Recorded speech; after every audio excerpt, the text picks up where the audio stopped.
Welcome to Distorted Opinions. I'm Kayla, and as always, I'm joined by Matt and Ted. And today we have got a special guest with us. We're joined by Eli. Eli is a Twitch streamer, been in a couple of bands. He's big into the punk scene. He's a general music fan. Ted's been doing some moderating of some Twitch streams for Eli for a long time about a year now. It's a little bit now. Yeah. A little bit. Yeah. It's a good time. Yeah. But yeah, that's where I originally had met Lefty. LeftyROFL is this Twitch name. So it might just slip. I might just call him Lefty just out of habit, but I might just call him a sparrow out of habit. Don't worry about it if I do. Yeah, we'll just cruise right on by. We'll just keep going. You've been warned. Yeah. So it's definitely a good time watching his channel, and obviously he has I feel like a lot of things to offer when it comes to discussions around music. So I feel like this is a natural progression of having Eli on the podcast. So welcome. Thank you very much. Glad to be here. I'm excited. Let's talk some music. Well, first off, I know you're not currently playing music. You don't. It was an early or what? When did you play in that band? How dare you? Both of my guitars are out right now. All right, just because I don't play them. I'm sorry, I interrupted you. You're saying, what about when did I start playing in the band? Yeah. What type of music did you play, and what was your band's name? Like, give us some back history on that. So I was living with a friend of mine that I was also working with at the time, still a good friend of mine, my buddy Austin, and he was in this band called Thumbs In, which there was a joke. I don't remember what it was or how the name started, but anyway, it's not important. They moved on from college. They graduated. They all went to the same college together in Gunnison, Colorado, and kind of went their separate ways. But the band kind of still stayed together, or kind of like reformatted. A new drummer got added, and they started working with that. But the drummer was a longtime friend of the lead singer John. So they kind of were playing shows like that, and I was hanging out with them. I was just partying. Like, I didn't really I had a guitar, but I wasn't like, I could play like Minor Threat, I could play like, The Hives, Hate to Say I Told You So, first song I ever learned on the guitar. Nice. Phenomenal song. Good song. So, I mean, I could play like just really easy bar chords, and I was working on palm muting and stuff like that. So like, I was kind of surprised when John asked me if I wanted to be in the band with him, because I was like, you sure I'm ready? You're ready for the big time. Yeah, but they was like, go ahead and come on in. We'll practice a little bit. I think I wasn't really listening to too much of the same music. Now, we said listen to punk rock. That's definitely where my musical genres were honed, so to speak, or like, how I became a fan of like music aside from just what was on the radio, right. It was through punk rock. But I was listening to a lot of hardcore at the time. In fact, when I started the band, when I started in the band, excuse me.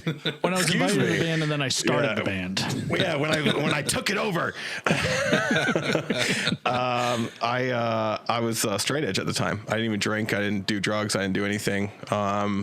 So the entire time I was in that band, I missed out on one of the greatest excuses of any live performance ever, is to be like, I drank too much. Man, you fucking suck tonight. What happened?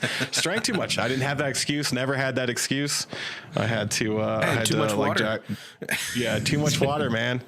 The cigarette smoke in the crowd was getting in my eyes. So I wasn't really listening to too much punk rock really at the time. I mean, I always listened to punk rock, but mostly what I was listening to was kind of hardcore at the time, like Strife, Snapcase. Even like more modern stuff like fucking Throwdown and Terror. Terror is my all-time. Ted knows that. Terror is one of my all-time favorite bands. Converge from your guys' area is another amazing hardcore band. Well, they're not really hardcore anymore, but they're still great. I love them. but so when they brought me in, I learned the songs really quickly, and we had like the first gig in like a month or two from when they asked me to get in the band. So I kind of learned the songs pretty quick. We had like 16, maybe 20 songs. I don't remember exactly how many songs. Yeah, but they were all like, they were all punk rock songs. They were like, I think our longest song was like 4 minutes.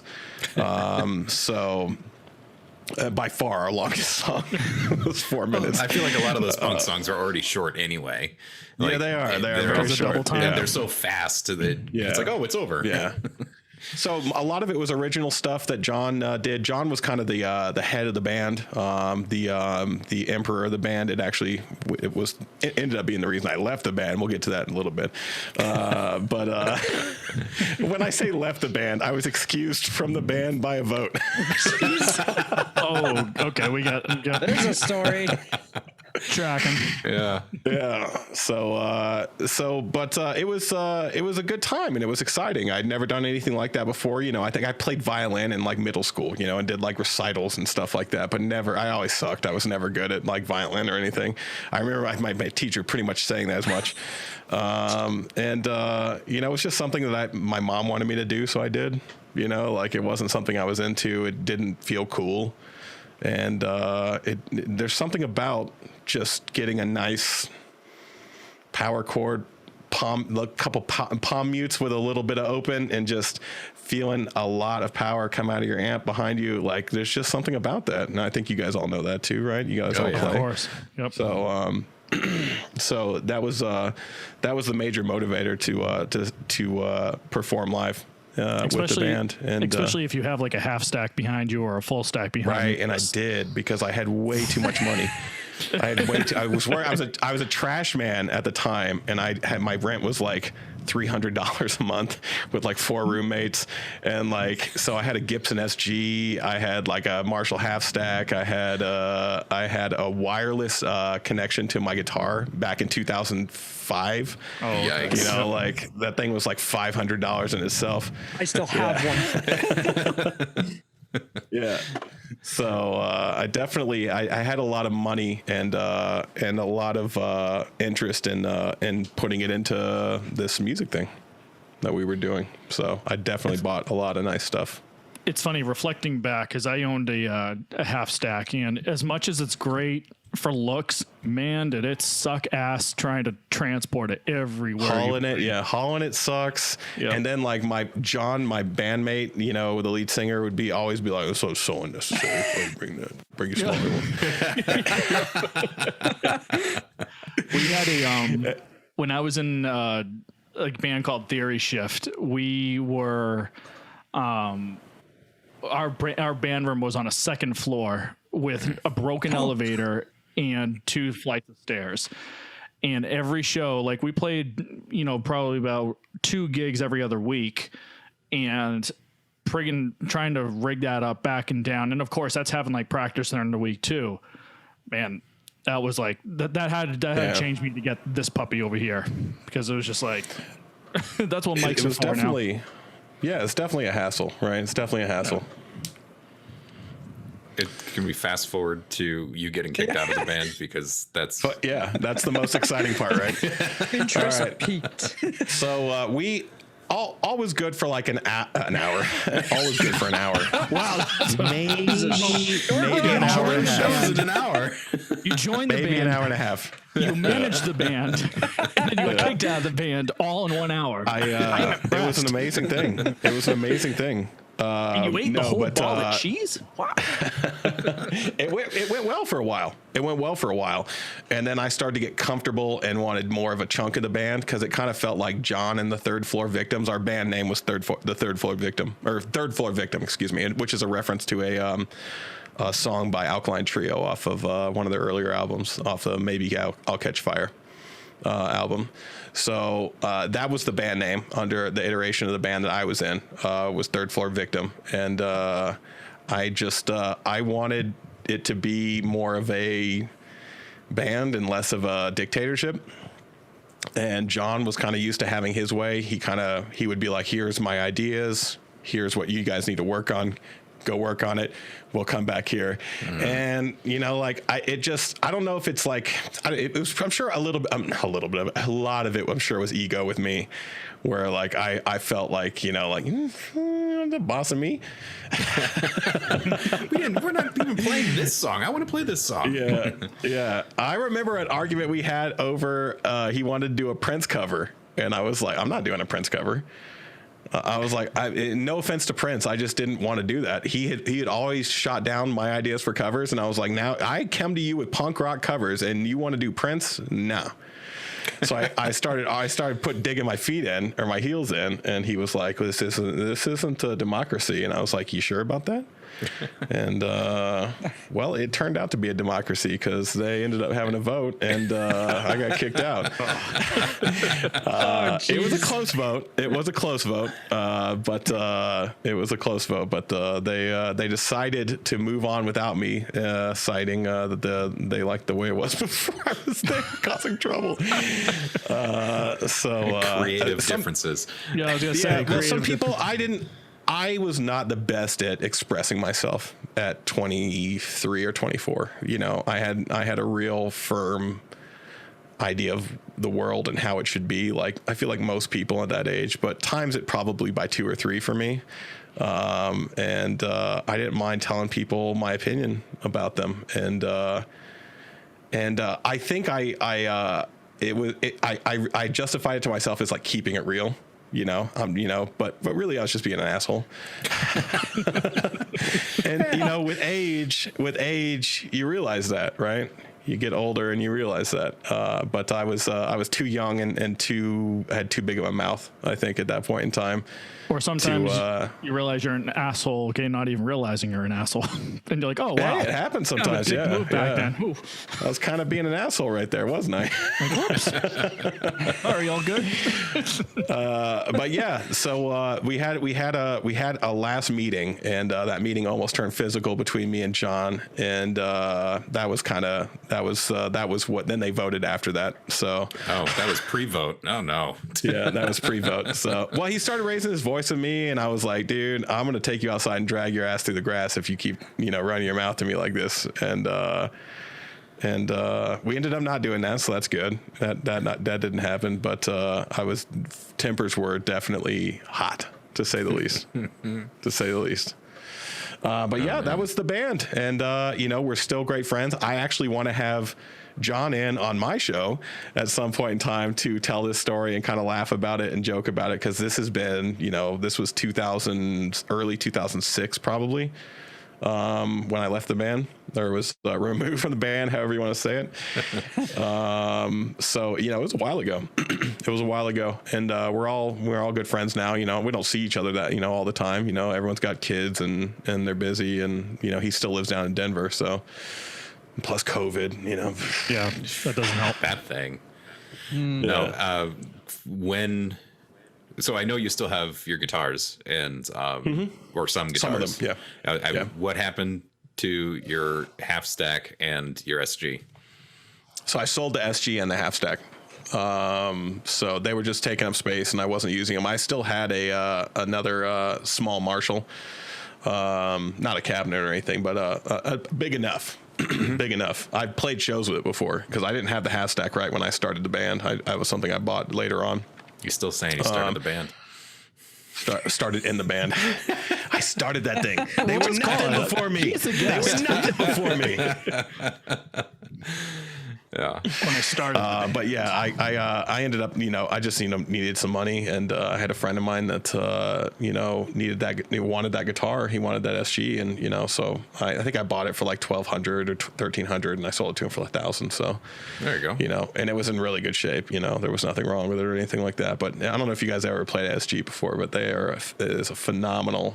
Like coming from my Epiphone Les Paul, playing that. There we go. All right. Outstanding. Yeah. He can't have just one. For those who are listening, Matt's got 2 SGs that he just held up. I believe they're both Epiphones. I don't think there's not a Gibson one. Those Epis. There's not a Gibson one I want, but I mean, then again, dropping $6,300 on literally a different headstock and different pickups. I'm a dad. I kind of got to do something else. I got to do other things too. Got some bills to pay. Yeah, you know. But yeah, we're all still friends. That's good. You That's know, great. I remember like a couple years later, this was other drama. All right. So while we were in the band together, Austin's sister joined, and then John and Austin's sister started doing it behind everyone's back. And that caused drama. Kind of reminds me of that. What is it? There's that long. I don't know if it's confirmed or if it's a rumor or something like that, but similar to Taking Back Sunday and Brand New. And there's their riff beef behind it. Yeah, there's a riff behind the it. stolen lyrics.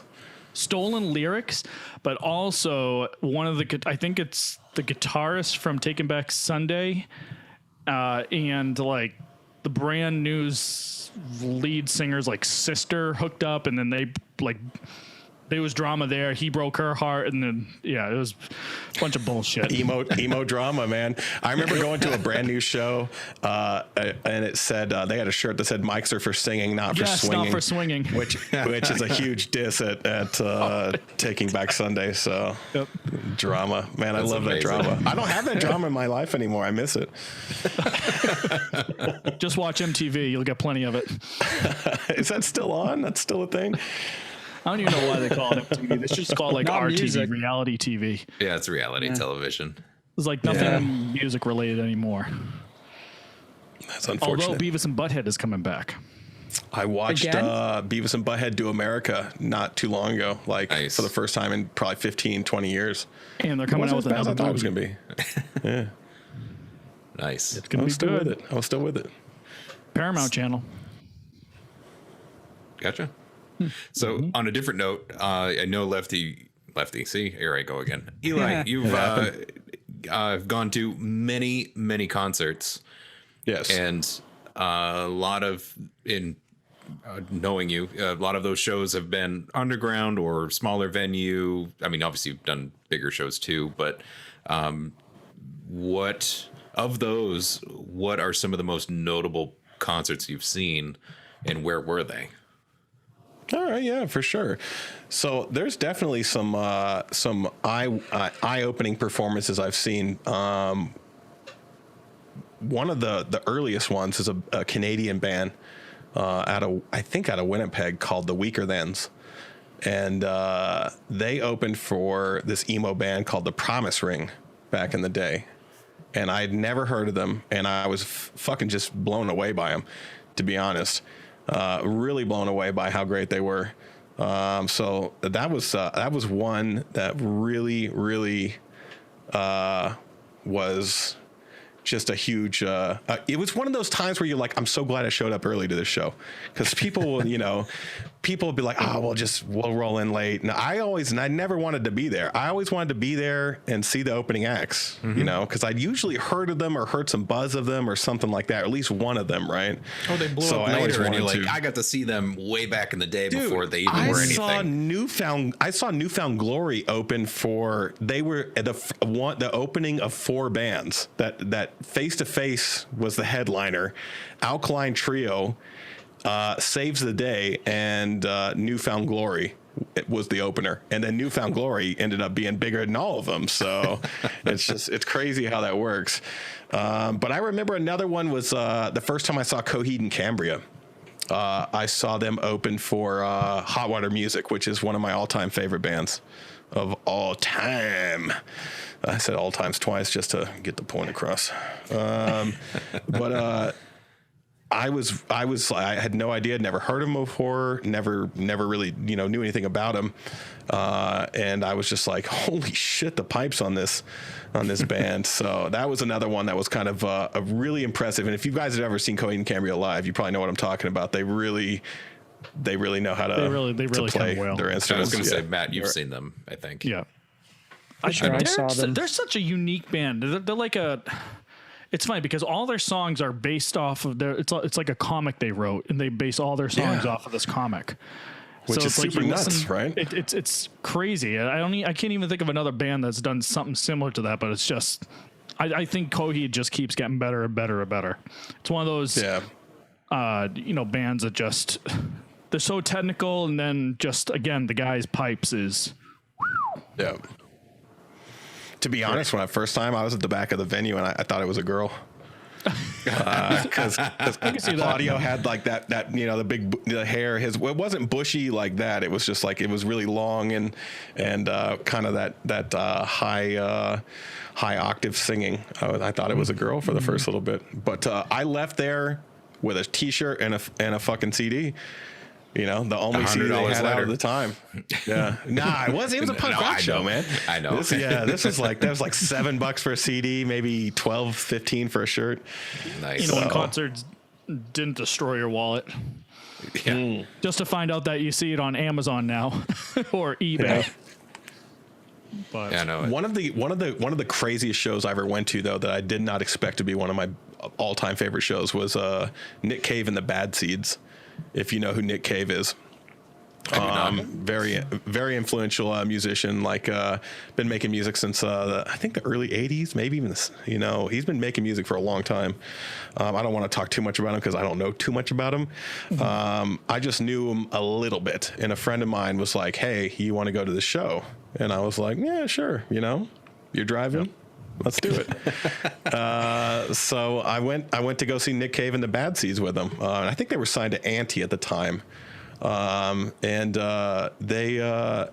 was an amazing show. I saw it at the Ogden Theater in Denver on Colfax, which is a classic theater inside downtown Denver. It's the type of place that you walk right around the corner, you get crack or a prostitute or anything like that. So It's not entertainment. nice. Yeah, it's not nice. There are worse places, though. There are worse venues in Denver. But Colfax at least has a lot of police presence and a lot of lights and a lot of people. But I literally saw a guy try to carjack a lady in front of when I was driving home. I had gone back to my car, got around, and I was trying to get back out onto Colfax and get back towards the interstate. And this guy tried to jump in on the passenger side of this lady's car. She just started luckily it was locked, and she just stared honking her horn and freaking out. It's just it's a rough neighborhood. So the days before Tinder. Gotcha. Yeah. It's a rough neighborhood for sure. So the worst really places don't away. have any of those things. I'm trying to think of like the dive bar stuff, because our band played in a few super dive bars, but I'm trying to think of like venues that I've seen. Denver, I haven't been to too many dive bars. We had a dive bar in Fort Collins, which is where I live. Yes. Fort Collins, Colorado, northern Colorado. I did some training out there. All right, nice. It's a beautiful area. Oh, it really is. I loved every minute of it.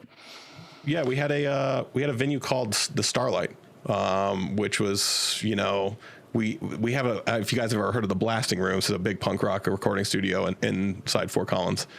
So it would draw bands from out of town in that would just do one-off sets, or maybe a couple, maybe 2 nights at the local dive bar, to sell some merch and just play a show. So you saw that kind of stuff a lot when I was younger, and it was a lot of fun. It was a great venue. The sound sucked. It smelled like smoke. The bathroom was use at your own risk. But it was our punk rock club, man. That's awesome. It's now defunct. It's no longer there. Hasn't been for a while, but is it the type of place where you RIP. stick to the floor as you walk across it? Mm-hmm. Yeah. Nice. Oh yeah. Those are the best. For sure. Dive bars are by far the best venues. I don't know why. I don't know if it's because it's so cringy, but it's like you sometimes get the best music out of there, and being awesome opportunities. Oh, very, very much so. But we have a venue. Well, it used to be a venue. It's no longer The there. Lucky Dog. Yeah, the Lucky Dog. that's exactly what I was thinking with the sticky floor. Sticky floor, and then you go to use the men's room, and there's just nothing but nude chicks on there. So I'm like, that's You know what? I was like, I was all prepared. So I was in a band with Matt's dad, Rich, and we played a gig there. And all I heard about was the naked chicks in the bathroom, the bullet holes in the ceiling. Like I got the Notice whole I'm rundown smirking. on the venue. I get there, the ladies' room is like the ladies' room at the Olive Garden. Okay, it looked nothing nice. like what you all described. Yeah, totally. I've heard of this different phenomenon vibe. before. It's almost like the ladies don't trash their bathroom. It's weird. Perhaps. It's almost like we might have to touch things. I was gonna ask, like, curious to see, like, hey, like, what the women's room was like or whatnot, because obviously we've just been full disclosure on what the men's room was like. But No, we I got a told your couch, we dad. got a bubblegum machine, we got. I TV. came out of there. I told your dad, I'm like, that was nothing like what you described that it might be like.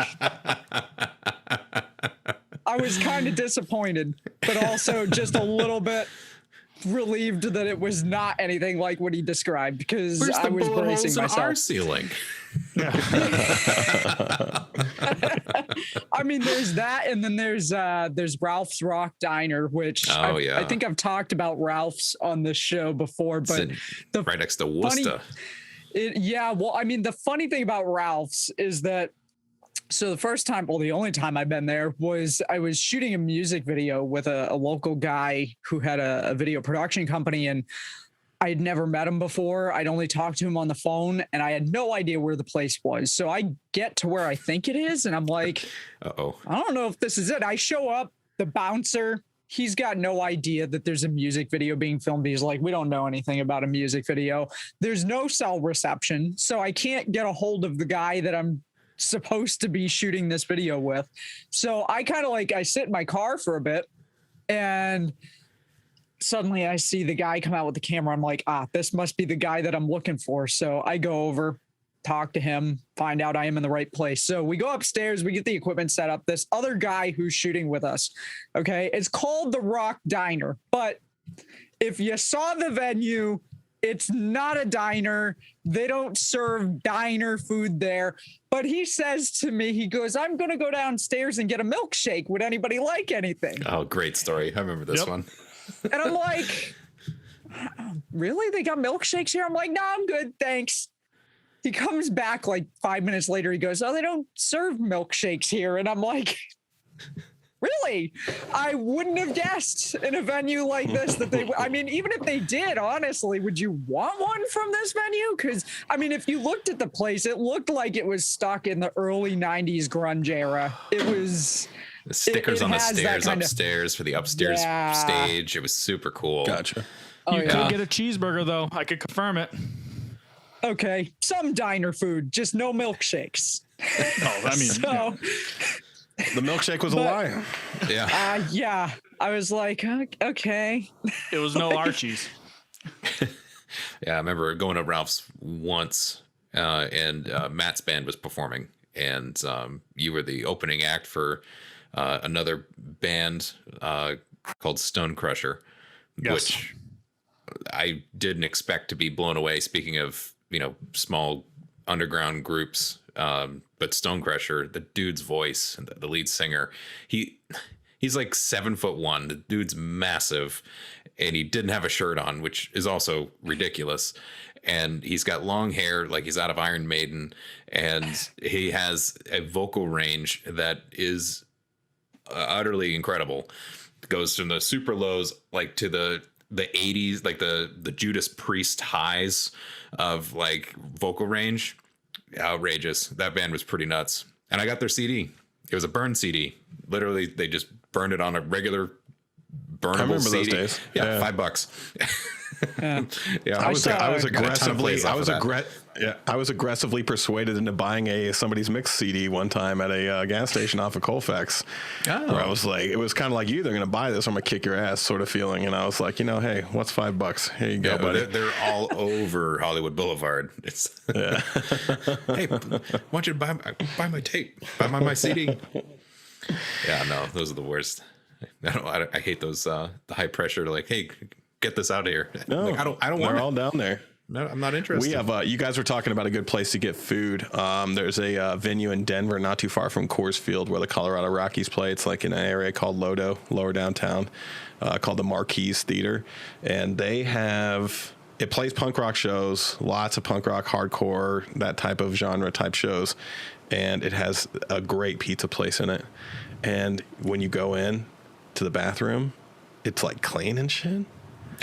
And there's like six stalls and like 7 urinals and like 4 sinks, and it's just like a massive amount of stuff that you're used to going into a crappy bathroom where you're wondering if you're gonna fall through the floor. So yeah, the Marquee is amazing in Denver. Check it out, the Marquee Theater in Denver. Marquee Theater. Not a sponsor. Not a sponsor. Great pizza though. I don't know. I've never had it sober actually. I don't know if I should say that. Always satisfying when inebriated. Exactly. So if it looked spotless when you're hammered, I bet it's a miraculous. It's like walking into heaven, Right? if you're sober. Yeah. I just remember being blown away. Like I remember, like I used to, use the bathroom if I ever had to go number 2 or something at a venue or something like that. There was like secret bathrooms in the upstairs, usually in the balcony sections. If you go upstairs, there's like bathrooms that no one ever uses. You just go in there and hook it up. That's awesome. But you didn't have to at the Marquee. The Marquee was just like, yo, we clean our bathrooms. Like, Wow. it's not a big deal at all. If someone pees all over the toilet paper, we replace it. Well, you got it. I'm just like, I smell a spin-off show brewing where it's just reviews. It's an of interesting venue choice of bathrooms. words. You're gonna- Talk about urinals and smell. Yeah. And it can be called, do you smell what I'm stepping in? No. So,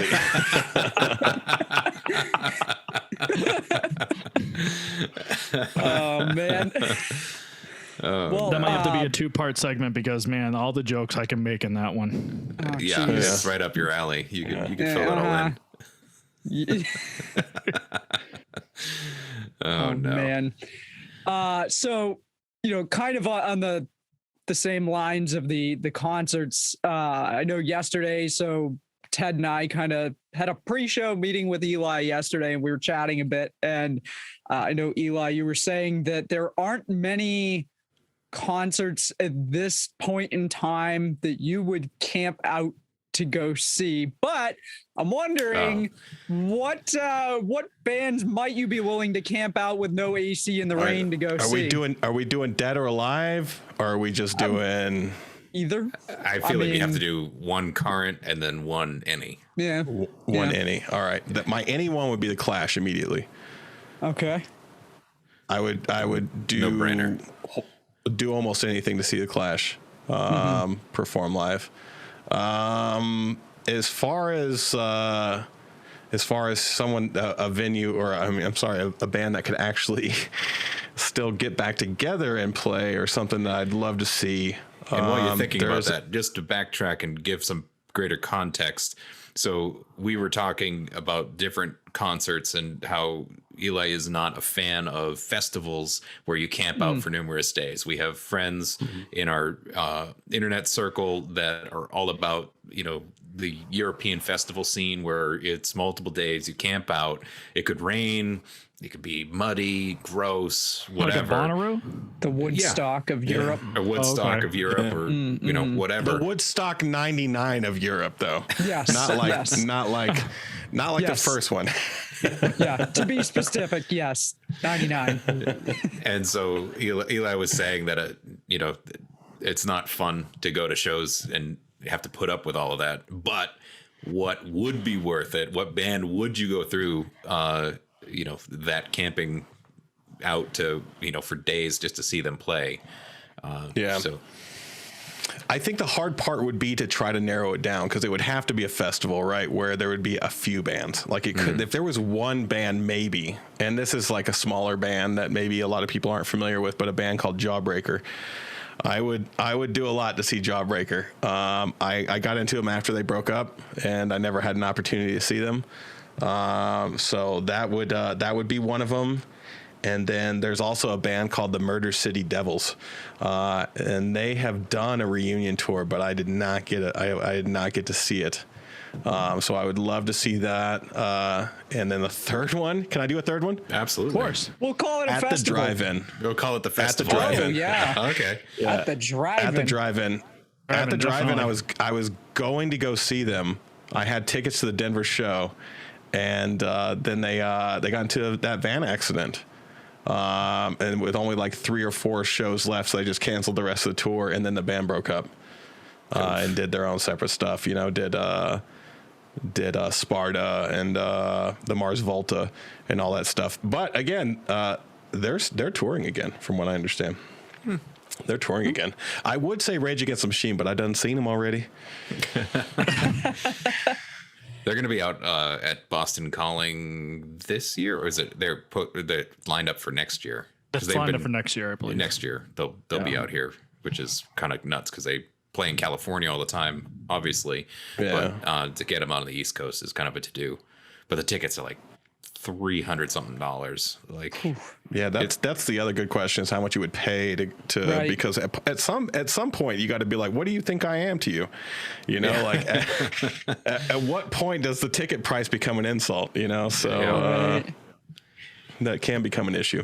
well, and for a lot of the shows that I wind up going to, or imagine what the punk shows, bands that are underground, you're used to $40 tickets at best, or Most. Yeah.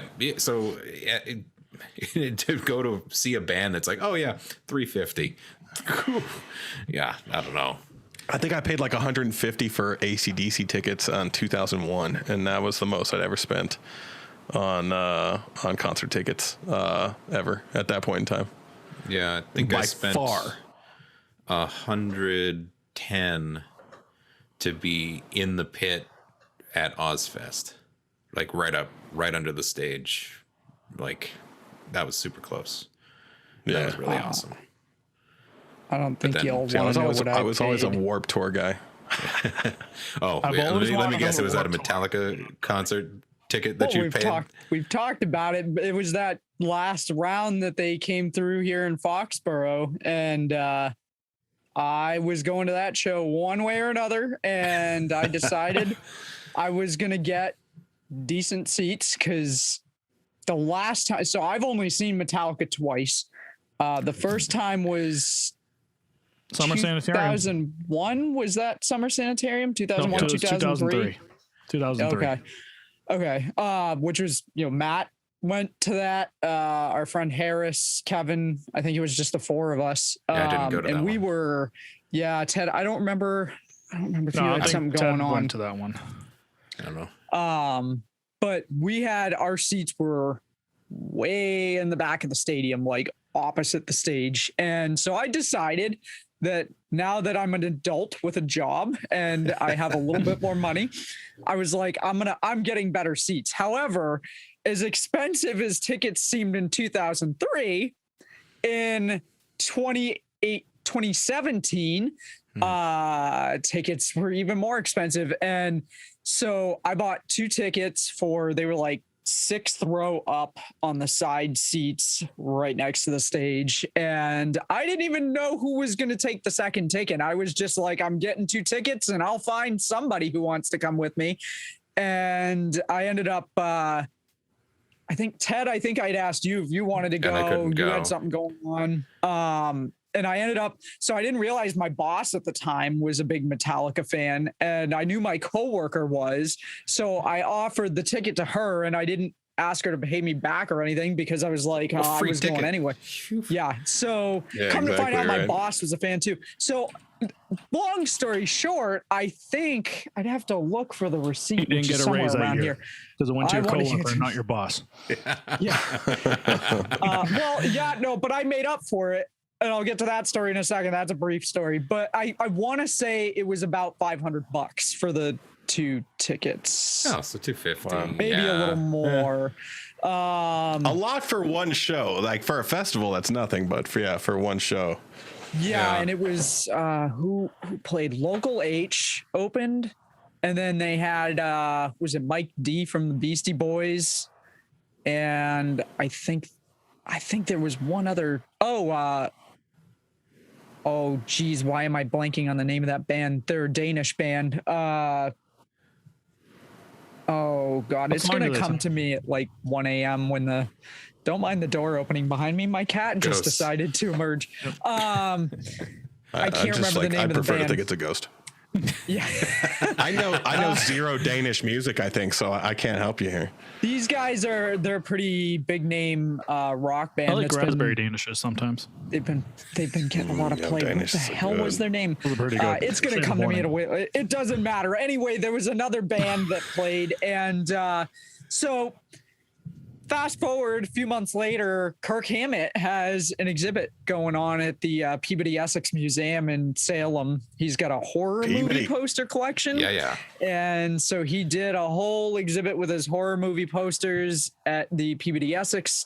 And for that, I managed to snag 2 extra tickets, one for my boss and one for my coworker. And no, I did not make them pay me back for them because I was going to go either way. And my boss was willing to drive and all that good stuff. Holy cow. I need to go to more shows with you. You're making people pay for them. Right? I know, right? I mean, if I'm going anyway and I've bought the ticket, I'm not necessarily going to make somebody pay, although I wouldn't turn them down if they said, hey, can I throw in even a little bit of money to pay for this? But I don't do that often. It was a special circumstance, but I've said it before. The reason I was willing to pay that money, I wanted good seats. Metallica has been around for over 30 years now, I think going on 40 years. And I don't know how many more times I'm going to get to see them. So, and you're also the biggest Metallica fan that I know. Somebody's going to come out and challenge that now. I wish that I had seen Metallica. I saw Metallica live streamed at BlizzCon, but I wasn't there for it, so it doesn't count. Nice. But I would love to see Metallica just for the ability to see Metallica. Mm-hmm. Yeah. I was going to say that festival. I have done a festival before. And I've talked about it. I think I've mentioned it to Ted before, but the Riot Fest festival, little punk rock show that has been going on in Chicago for a number of years, but they decided to branch out. I think they did it in like Toronto and Denver. And the first year they did that, I just happen to have the flyer pulled up here. The Replacements opened. Blink-182, Iggy and the Stooges, Rancid, AFI, Brand New, Public Enemy, Black Flag, Rocket from the Crypt, Bad Religion, Guided by Voices, Dismemberment Plan, Alkaline Trio, just like minus the Bear. So many great. When I saw this in 2013, I had just separated from my first wife at the time, and I was like, I'm going to this show. I just bought one ticket. It was $130, and I bought it. 3-day show. That's a steal for 3 days. Yeah, I was like, I'm going to this show. I don't even care. Turns out we ended up, this was like 4 months later. We ended up renting a gigantic RV. And you glamped it the rest of the time. Yeah, we definitely had a nice air conditioning, a private bathroom. Everyone had a spot to sleep that was inside. It was nice. But even that festival, I got a little hammered. It was difficult to pull this off, to drink your ass off at I think I was I was 33 at the time. So drink your ass off at 33 for 3 consecutive days was the challenge. And I feel like I did it. I gave it a really good try, but the wheels came off right towards the end. And I didn't land. I didn't stick the landing. Let's just say that I didn't stick the landing. So you missed the last couple of bands. Well, we had this big rainstorm happen, and there was lightning and stuff. So for security reasons, they kind of made everyone scatter for a second. And I slipped and fell because, of course, I did in the mud. And I was like, that's it for me. I'm done. I found my way back to the RV and took off all my clothes. And there's a great picture of me in my boxers on the love seat of the RV with mud on my knees. just passed out. I'm just like passed out in this RV. So that was amazing. I would do it again, maybe to see Iggy, but he has to play the passenger. Okay. That is it's I need that in writing. But yeah, I love Iggy. I love the Stooges, and that was cool to see them. There was just so many good bands. Like getting to see the Replacements, was obviously super cool. I never had the opportunity to see them. How was so it was a lot Bear? of bands. Minus the Bear is always good. Minus the Bear. Yeah. Minus the Bear is always good. I've seen Minus the Bear several times before. In fact, I got fucking thrown up on. Am I allowed to cuss? Sorry, I've thrown a couple of them out there. It. I apologize. It's fine. All right. That's all good. Fuck. So I saw Minus the Bear and Thursday playing together for some reason. Wow, that's a band I haven't heard in a while. They were on tour together. So I went and saw them. I was like, fuck, I love both these bands. See, I caught myself. I was like, the heck with it. I like both these bands. So I went and saw them, and we had a great time. Some swingers tried to pick us up, me and my ex-wife. It was weird. It was weird. It was weird. But, everything was fine. We worked it out. They went their separate way. We're trying to leave. And my ex-wife wants to use the ATM, and for some reason in her head she thinks the ATM is like by the fire exit next to the stage. I was like, it's not where it is. It's over this way. She demands that we go that way, so I follow her. And as we're, you know how you are at a show, like when people are leaving, the lights are on, so we're like swimming against the current, trying to get through all these people. And I see this girl go, ah! She cups her mouth and then just vomits into her hands, and it just comes out like the sides, like right here, and just spackles me. It was terrible. Other than that, the show was great, though. I gotta say, amazing show. Amazing show. I thought you were gonna say Right like up maybe till the one of end. the band members, but some random chick that just got sick on him. No, just some random girl that probably was probably underage anyway, and couldn't handle her alcohol. But hey, who hasn't been there? I remember my first beer. Oh yeah. But nice. Well, Matt, do you have any other questions for Eli? Or is there any more on your notes, Caleb, by chance? Well, I know one of the things that we discussed was, I know Eli, I think, had mentioned last night that you're always curious about how people get into the music that they listen to. So I'm curious, Great question. how'd you get into the punk scene, and are there other genres there that you like that maybe we haven't talked about? Yeah, absolutely. So I got into punk rock.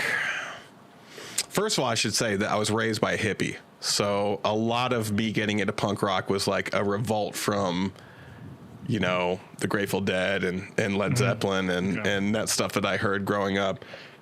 It was a adolescent, revolt, so to speak. But I had a few friends of mine that got me into the Sex Pistols and Rancid when I was like 13 or 14. They went to my junior high, and kid had a mohawk, and that was not cool in Western North Carolina in 1993 to be rolling around and looking like Sid Vicious. That was definitely not cool. So it took balls to do something like that, and he got picked on a lot. But yeah, them and I think the real turning point, and this turning point, I think for most people of a certain age for punk rock was Green Day. Specifically for from us. an album? Yeah, well, specifically Dookie. Specifically My Dookie. man. Dookie was the first album that I can listen to all the way through and listen to it again, right back to back, all the way through again. And I remember doing that several times on my little CD boombox that I had. Yeah, so that was kind of the intro to punk rock. Was it actually ended up being East Bay, Berkeley's type stuff with Green Day and Rancid. And And that was kind of how I got into punk rock, and that kind of spawned into like No Effects, Social Distortion, and then just numerous other bands. Other than that, Lagwagon, Pennywise, all that skate. The themes to Tony Hawk Pro Skater. All that stuff, which we know very well. Yes, yeah. So that's how I got into Goldfinger. So all that stuff was exactly from Tony Hawk, Superman. Yeah, My jam. Exactly. Gotten to see them a few times at Warped Tour, and that's why I was going to say Warped Tour was kind of like my Christmas. I loved Warped Tour. Warped Tour was, the first one I went to was 1997. I met Sugar Ray. He was a really nice guy. He was a really cool dude, a really nice guy. And but I saw Limp Bizkit before their first album was even out. $3 Bill Y'all was not even out, and they were on tour on Warped Tour. They had a potato cannon and were shooting potatoes into the crowd. Well, up into the crowd. It wasn't dangerous. At least I don't think it was. I don't know. 17. What do I know? But we saw, yeah. When Kayla and I saw Limp Bizkit, because they were a part of the Summer Sanitarium tour, we couldn't help but laugh that. Call it an asshole moment or whatnot, but like Fred Durst jumped into the crowd and started walking, and we just saw him just get punched in the face by like some while still walking the crowd. And I mean, we were pissing ourselves laughing because we're just like the rest of the band's still playing and whatnot, but like I mean, you got to be careful jumping into the crowd. The last time I saw a show was right before COVID. I saw the National, which is like kind of a hipster indie National. rock That's a good band. Yep. Yeah, they're tremendous. I love them. I don't mean to slag them off or anything, but that's what they are. They're a hipster indie rock band. And he jumped off the stage and ran around, but it was a much safer environment, I feel, than I feel like he's possibly got a the Limp Bizkit respect show. versus Fred Durst. Yeah. Well, when I saw Fred, I had no idea who they were. I had never heard of them before when I saw them. They were that, it was that early. It was like the beginning of the summer, and I think their album was coming out at the end of the summer. And I remember being really into that first album when it finally came out and being like stoked on it. Correct me if I'm wrong. That was the first album when they did the cover of that George Michael's Faith. Yeah. Faith. Oh, yeah. That's the one. That's the one. You know what? I'm not going to say not a bad album because I haven't listened to it in probably 10 years. But I need to go back and listen to it again and see if it stands up. It's catchy, man. Yep. I find myself finding songs off that album, and I'm like, oh yeah, actually this is kind of good. Yeah. No, Yeah, I like the $3 drumming. Bill, Significant Other. I wasn't too keen on hot dog flavored water. Chocolate Starfish hot dog flavored water. I was already into punk rock at that point in time, like hardcore, and like they had already done what they did to kind of make themselves out to be assholes. And when I say they, I mean Fred.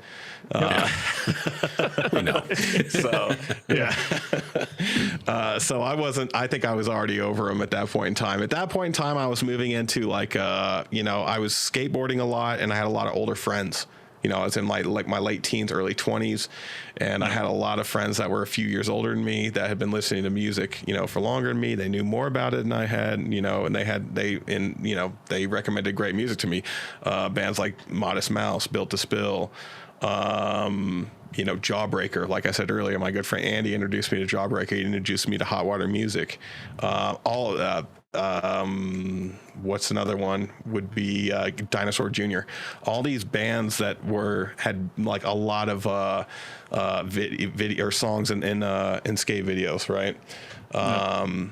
That was just a rad thing to be a part of, and that was the cool thing about zines. You guys remember zines, and going to shows early to catch the opening band and knowing people older than you that can tell you about music that you haven't experienced yet. This is like old man yells at cloud, but it's much easier to find music these days than it used to be, right? Yeah, very much 100%. so.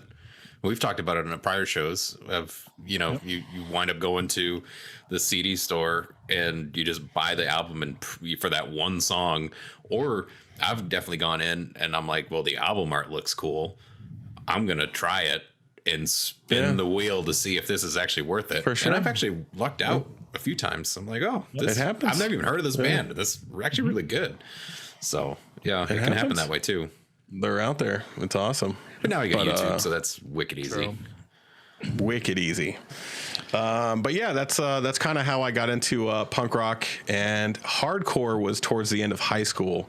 There was a friend of mine who was a drummer for a local punk rock band, and we had a few classes together, and we would always just talk music. And we were really into Sick of It All, who I saw at Warped Tour 1997, which is a New York hardcore band.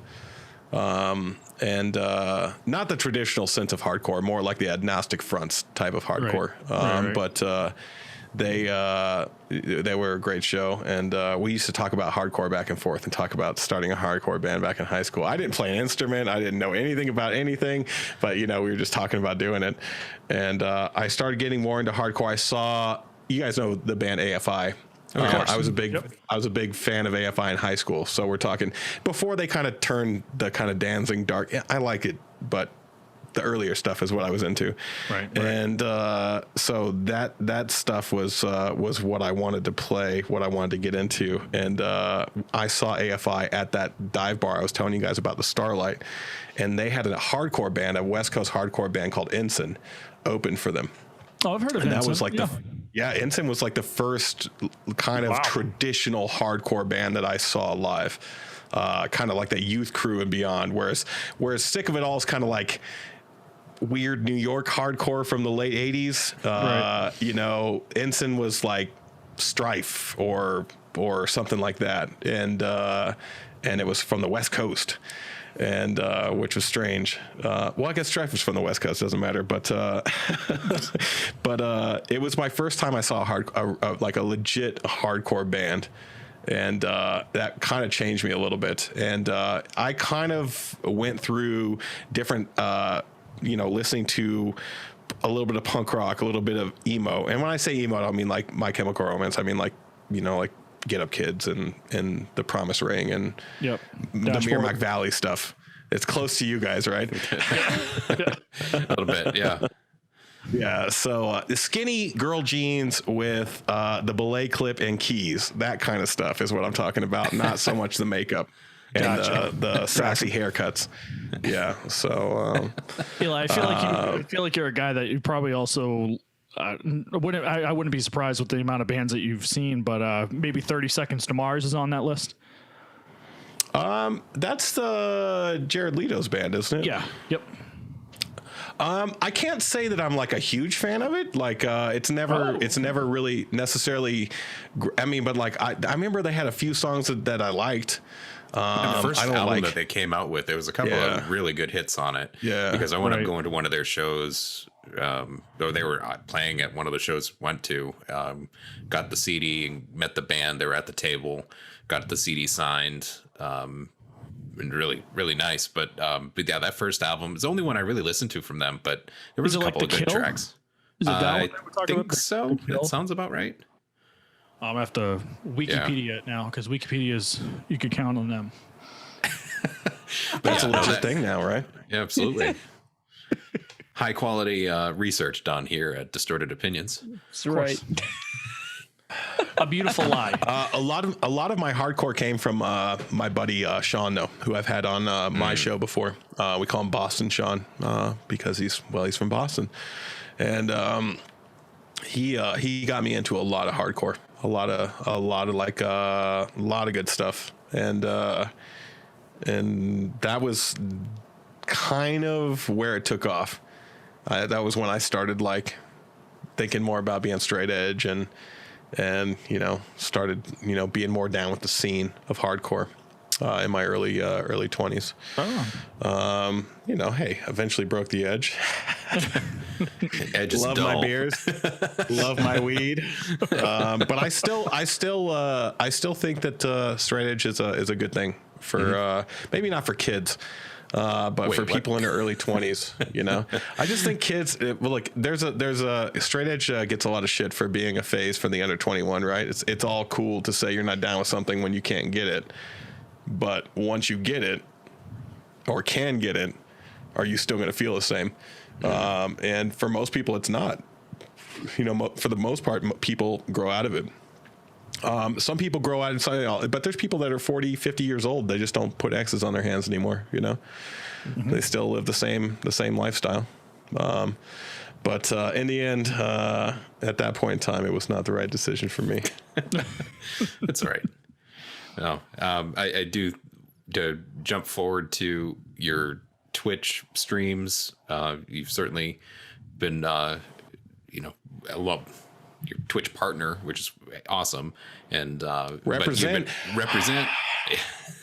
Twitch, not a sponsor. But at the same time, got it just in time though. In time. That's true.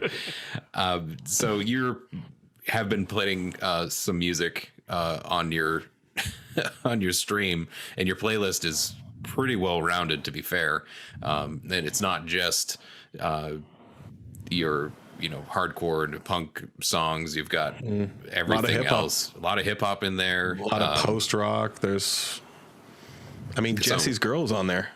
I know. I mean, I think, I wish I had her. Just kidding. Mine's fine. What's second best, Jenny? 8675309. I think that's on there too, actually. Yeah.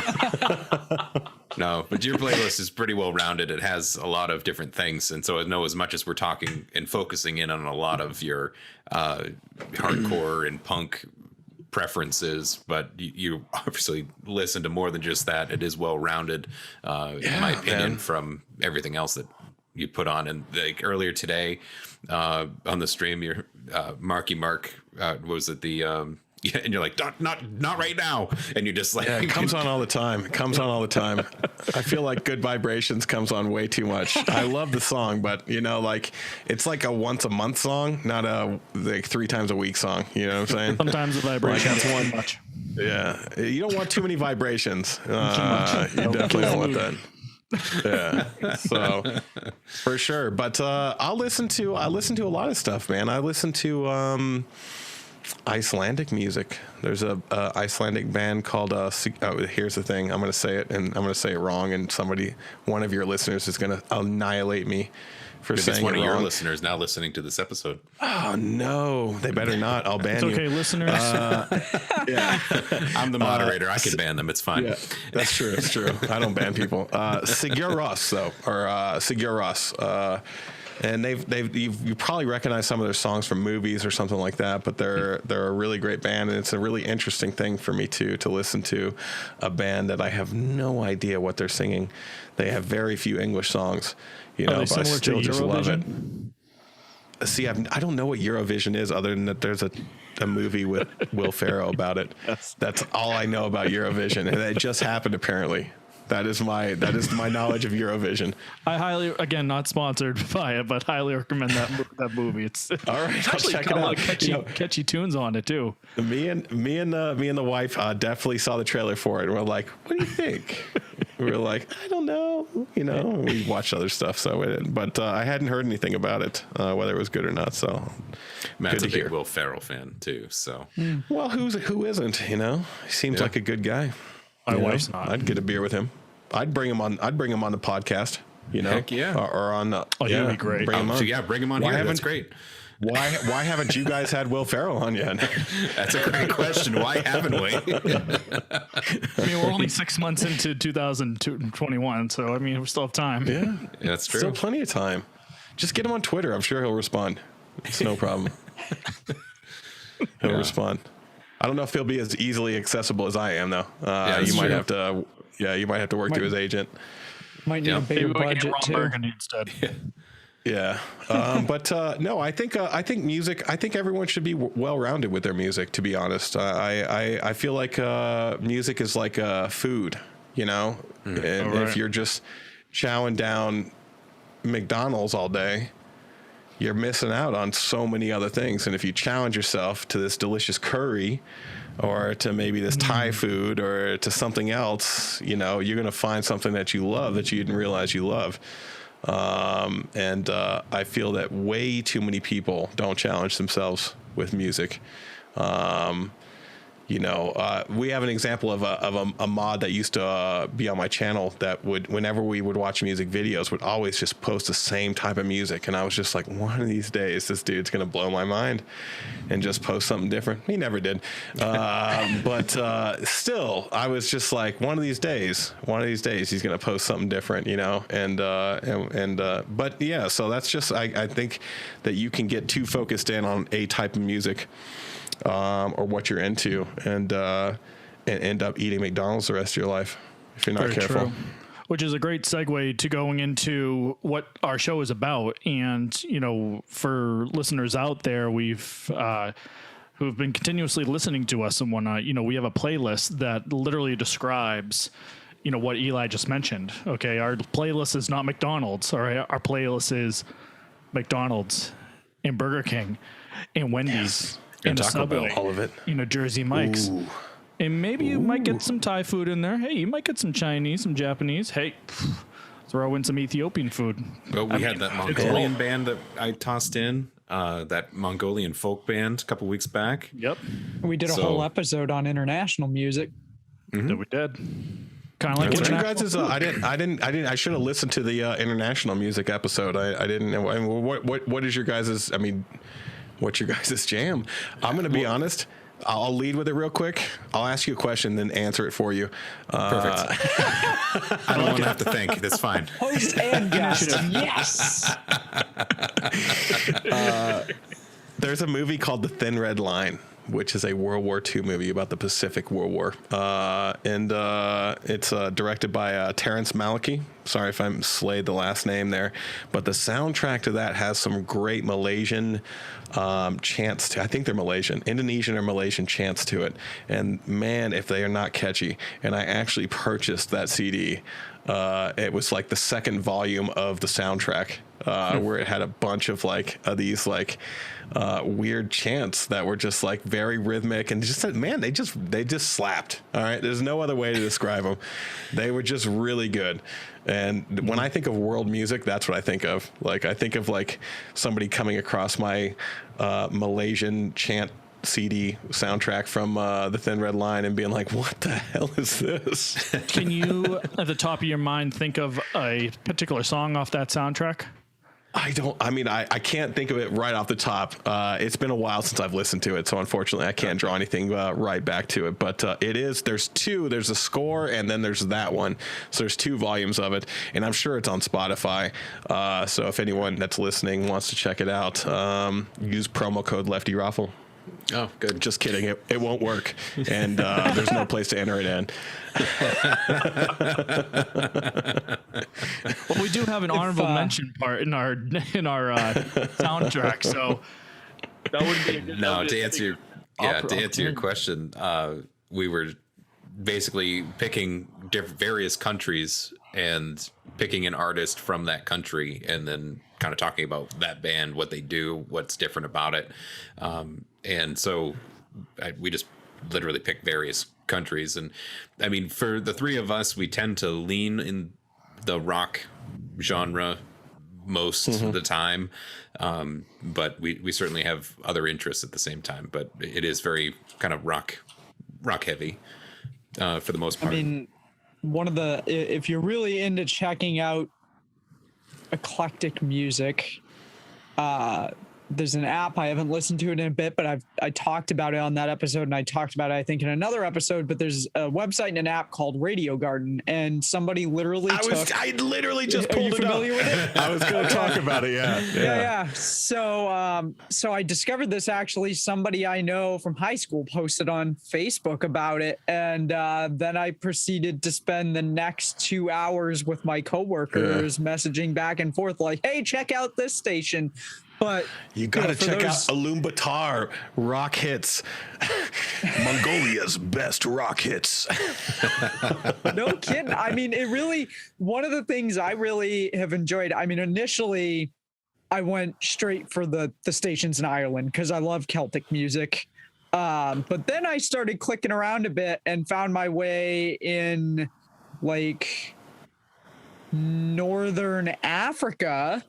And there's some really cool stations in Northern Africa playing African music. But at the same time, it's also really surprising when you click around and you're in like Italy or Germany, and you hear I think my coworker was like, I just heard Michael Jackson followed by Britney Spears. So it's literally all of the music you hear in the US, except for there's German commentary in between the songs, and he has no idea what's being said. So it's interesting too to click around and hear these stations that are largely playing US bands in these other countries. But when I find a station that's playing music that's native to that area, that's the stuff I really like. I like hearing stuff that's not something you would hear in the States, and I just think that's really cool. So yeah, Radio Garden's an awesome app for discovering all kinds of different music and different radio stations. Highly recommend. Yeah. I play on my stream, I play a game called GeoGuessr, if you're familiar with it. If you're not, Ted it is told me about it recently. Yeah, It's man, addictive. this game's super addictive. So if you're not familiar with it, this game plops you down somewhere in Google Street View, somewhere in the world, and you have to try to use, world culture and geography and the flora and the fauna and stuff like that to try to figure out where in the world you are, and then you click on a map where you think we are, and the closer you are, the better your score is. One of my fellow streamers actually has been playing Radio Garden to the areas that they go into. So he's been he's kind of been merging like GeoGuessr and Radio Garden together, which I thought was pretty cool. Oh, that's cool. Yeah, and that's GeoPeter. GeoPeter is the one who did that. Yeah. Huh. That's a cool idea. Nice. Yeah. At the end of the day, I don't know. I want to check out different music, but I want to also. There's only so much music I can listen to of which I don't understand or something like that, and then I just want to hear something I know. Yeah, got to go back to your McDonald's. Exactly. You have to go back. So get away from your McDonald's. You have to go back. But that drive-thru's still open 24 hours. Well, that's what I Sometimes think. people It's get funny crave that for you say nuggets. drive-through. Yeah, I think of a band like At the Drive-In as one of the first bands, like an avant-garde band that I really heard that was just fucking making noise, man. And another one's the Blood Brothers. They're very avant-garde and they're just colossal racket makers. And there's a great video on YouTube of whose show was it on IFC? Henry Rollins. Henry Rollins used to have a music show on IFC, and he had the Blood Brothers on. So if anyone is listening and they want to hear the song, it's called Set Fire to the Face on Fire, and it is by the Blood Brothers. And just search Blood Brothers IFC Henry Rollins and you'll find it on YouTube. It's great. It's a great bit of ruckus. And I will say, I saw them open for Coheed and Cambria, and I was in the balcony, and I saw one of the longest unbroken up fights I've ever seen at a show at the Ogden Theater on Colfax, in the balcony. Just these juggalos were just throwing. They were fighting the whole balcony. It seemed like it was like juggalos against the world.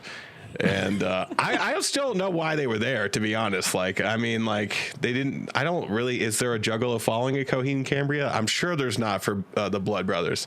I'm just gonna go on a limb and say that no juggalos. The Blood Brothers will not be playing the Juggalo Bash. What is it called?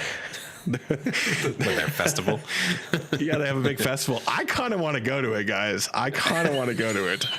Low key, kind of want to go to the gathering of the Juggalos. If you go to it, let us know. We'll have you back on the show so you can explain. Oh, we need a full report if you man. go. Yeah, absolutely. I would come geared with a ton of cameras. There'd be cameras everywhere, and I would be documenting it all. Beautiful. Nice. Yeah, definitely. Nice. So, thoughts on getting to our song of the week? And Dude, I think I'm down we're getting for to it. that point. You want to open it up? So, sure. Song of the week. So, if you've That's never our official heard this, jingle. Official jingle. Thanks, Matt. So, if you're new to the show, every week we end our podcast episode with a song that's recommended, something different, and we add it to our Spotify playlist. and we have a quite eclectic collection of songs at this point, because it's been a year's worth of doing this show, and every week we're picking a different set of songs, and our guests that we have on pick a different set of songs. And I mean, we even had marching band episodes. We've got the Nutcracker on there. Like, it's a crazy mix of music. So check out our Spotify playlist. With that, I think I'm going to make it even more crazy and go with a black metal band that I discovered through YouTube. And speaking of discovering new music, clicking around, YouTube recommendations work actually pretty well if you are fairly dialed in on watching music videos and things like that and following certain labels. But my choice is a band out of Wales in the UK. The artist is called Agrona, Agrona, and the album is called The Realm of the Fallen, and it came out in 2018. And it's the song in particular. So we got the artist, our album, now the song, I Choose to Burn. Now, this particular song is got everything classic black metal from, like, I don't know, if you think of not to say Demon Borg Gear like esque type of black metal, but subtract the symphony and put in some really amazing guitar work. And this song shows off a lot of guitar sweeps, and it's got a lot of good groove to it. And the vocals are just like the perfect range for black metal for me, because then it's like sometimes black metal gets a little too, down the path, and it's more noise and not really musically interesting to listen to. But this band still pulls it off musically for me, that I really like them. So it really got to be my song of the week this week. And it's a fairly underground band. There's no Wikipedia page. I had trouble trying to find any sort of back history for this group. But yeah, this album came out in 2018, but the whole thing's really good. So Agrona and Realm of the Fallen, just look at the whole album. It's fantastic. And that's my pick. I like nice. it. Kayla, you want to Sure. So, I mean, I don't really have to give the spiel quite so much because Ted kind of did that at the beginning of his, but we will put the link to the Song of the Week playlists into the description of the episode, as we do every episode. And for the folks watching on the video version of the show, we've got the Spotify scan code that we'll put on the screen. Open up the Spotify app on your mobile device, and in the search bar where the little camera icon is, click that, hold your phone up to the screen and scan the code. It'll take you to the playlist. With that, I'm going to go with kind of a throwback that might be considered a little bit obscure, but a song that I've been listening to a little bit more. It's on my, I got a jam session playlist going on Spotify of potential jam session tunes, and this song's on there, and it is Stone the Crow by Down off of 1995's NOLA. And Stone the Crow, yeah, I love that song. I used to hear that song all the time on the radio. Hadn't heard it in a long time. Was driving home a couple years ago. Heard it on, I think, Sirius XM's Ozzy's Boneyard, actually. And I was like, oh, man, I haven't heard this song in forever. The radio got cranked. I mean, good tune. One of those moments. Yeah. Oh, yeah, for sure. But for those who don't know, Down was a supergroup, or is a supergroup. I guess they're still together, consisting of Phil Anselmo from Pantera on vocals, Pepper Keenan from Corrosion of Conformity on guitar, another great band, Kirk Weinstein on guitar from Crowbar, Pat Bruders on bass from Goat Whore. He was replaced eventually by Rex Brown of Pantera in 1999, and Jimmy Bauer on drums, who was part of Crowbar, I Hate God, Superjoint Ritual. These guys formed in New Orleans in 1991. They released 5 studio albums. NOLA was the first LP from the group. And I would say that Stone the Crow is probably at least the most well-known track on that album, if not one of their most well-known tracks period. But it's a great song. There's some great guitar. You can definitely hear a lot of the elements of both Pantera and Corrosion of Conformity in it. It's got a great Southern rock vibe, some really cool guitar harmonies. If you haven't heard it, give it a listen. Stone the Crow by Down. That is my song of the week pick. And Matt, you want to take it? All right. Oh, here's the build-up every week. It's his classic Matt material. He does this. Well, I mean, it's no surprise to me. I am my own worst enemy because that is the song I'm going to be going with. The second album, A Place in the Sun, released on February 23rd, 1999 from the band Lit. Lit. Not tit. Lit. L-I-T. Yes, an underrated band, okay, that I find is one of those bands, again, kind of brings out like that inner kid, but kind of like party goer type of thing. I mean, we reference in previous episodes how I'm an American Pie fan. This song is actually an American Pie reunion. Awesome fit. The song, My Own Worst Enemy. Again, one of those songs that just it gets you motivated. I think we played this in a couple of bands as an opener. You know, we played it in our jam sessions and whatnot here and there, and it's just one of those great tunes that, you know, just opens up with that guitar riff, that dun dun dun dun dun dun dun dun dun dun dun dun dun dun dun. It's like it just goes. Definitely heard a lot of cover bands or bands out at restaurants or whatever open up with it, and it sets the crowd off because it's like, oh my god, I remember that song. Very Hey, look, much so. you get a few drinks and me, and I'll be, you know, fighting you for the mic. Sing along. Yeah, great. Let's come on over. Let's do it up. Let's do it up. But two. You know, to Ted's point, Sounds you know, good. there's definitely a couple. There's definitely a list of songs out there that are great openers. They could also be great closers too, and whatnot. And I know one of the things that we spoke of in a previous episode was, you know, Damn It from Blink-182 was a great opener or whatnot. I find that Lit, this song, My Own Worst Enemy, is just as equal to really getting the crowd going. So, again, you know, we always mention about, you know, someone, we would love to have that guest that plays our our soundtracks on Spotify when they're going to on a road show or going on a road trip or anything like that. We want you on here because this is going to be added to that. And again, it's such a great song. So off the second album, Place in the Sun, the band Lit, My Own Worst Enemy is going to be my song of the week. In which leaves our guest, Eli. Eli, what do you got? All right, guys. Well, I have a band from Scranton, Pennsylvania. The Office? A scrappy group. They were actually in the pilot episode of The Office. Ooh. No, they weren't. I'm just kidding. They weren't. Almost got you. They are from Scranton, Pennsylvania. I think they're from Philly now. I think they live in Philly now. But they're called the Menzingers. The Menzingers. And I saw this band for the first time at a show down at the Lodo Music Hall in Denver on Super Bowl Sunday. I'll be damned if I can remember what year.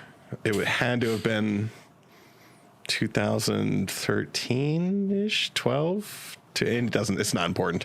Anyway, saw them open for Hot Water Music, and it was another one of those bands that I'd never really heard of. You know, maybe a little bit heard of, but never really like listened to their music of. And they absolutely.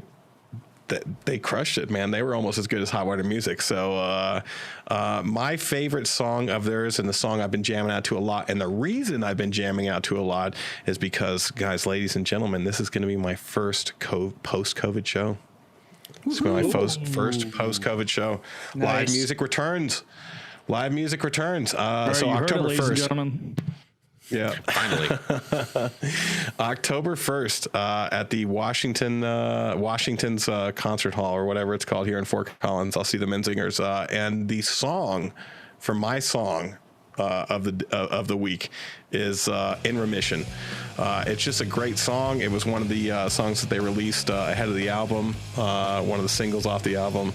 It has a great music video along with it where they tried to do a. I mean, I feel like it was a nod. I don't know this for sure, but I feel like it was a nod to the Sweater song that Spike Jonze directed. With Weezer, right? So Weezer, if you guys don't know, they filmed that in slow motion, so they had to play everything at like double time to have it like match up, which was absolutely nuts. So I thought that was a cool little nod on the music video, even for this song, that they did that as well. But again, the band is called the Menzingers, and the song is called In Remission. And I recommend checking it out on YouTube if you want to, because the music video is, like I said, a nice little nod to Spike Jonze and Weezer. I'm going to go do that right after this show. All right. It worked. Check it out. Yeah, it worked. Already got one already. Got him. There you go. Nice. Amazing. Well, I'm not going to do the call on for where you can find our stuff, because I just absolutely suck at it. So, Caleb, do you want to tell us where we could find our Spotify and all that stuff? Yeah, the closeout spiel. Yeah. Sure. All right. So, as a reminder, if you're interested in being a guest on the show, or if you have a suggestion for a future topic, there are a few ways you can reach us to let us know. You can head to our Anchor page at anchor.fm/distorted opinions. You can leave us a voice message over there. You can also find links to our social media accounts, as well as a partial list of the places the show is available in audio only format. Again, we're pretty much everywhere at this point. So if you just search your favorite podcast platform for Distorted Opinions, you'll probably find us. If you're listening to the audio only version, you probably already found us. So this is a moot point, but we're also on YouTube. Still good job for you. That's right. Hey, if you're listening to the audio only version and you're not aware, we're also on YouTube if you want to watch the video version of the show, and subscribe to our channel, because we're still trying to get 100 subscribers over there so we can get rid of that long, ugly 1,000-character URL that they give you if you don't have enough subscribers. So head over and subscribe.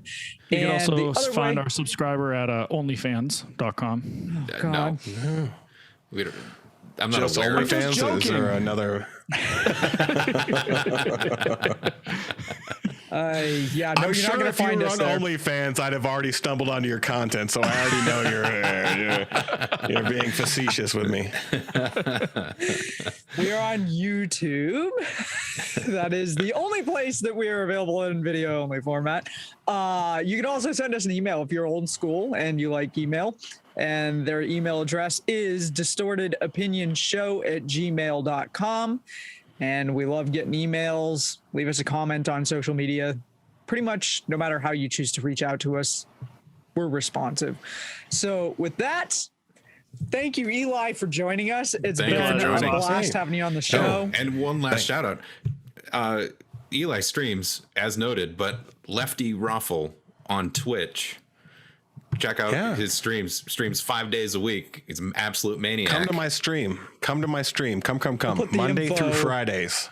We'll put the info in the description. Yeah, absolutely. Yeah, we'll link It's a good stream. But yeah, a few hours a day. If you want to play some GeoGuessr, like some gaming If you want to content. get schooled in GeoGuessr, if you want to step to the... No, I'm just kidding. It's a really fun environment with a learning environment. It's not... it's by no means a blood sport. It's good community. So check out LeftyROFL on Twitch. But with that, thanks again for joining. Thank you guys for having me. It was a great time. Yeah, anytime. And, Some great time. I'll talk music any day. You want to have me back tomorrow? I'm here. easy to book, easy to find. Awesome. Exactly. I'm the most available guest you'll ever meet. Perfect. So true. Nice. So with that, thank you for listening, everyone. And we'll see you next week at another episode. See ya.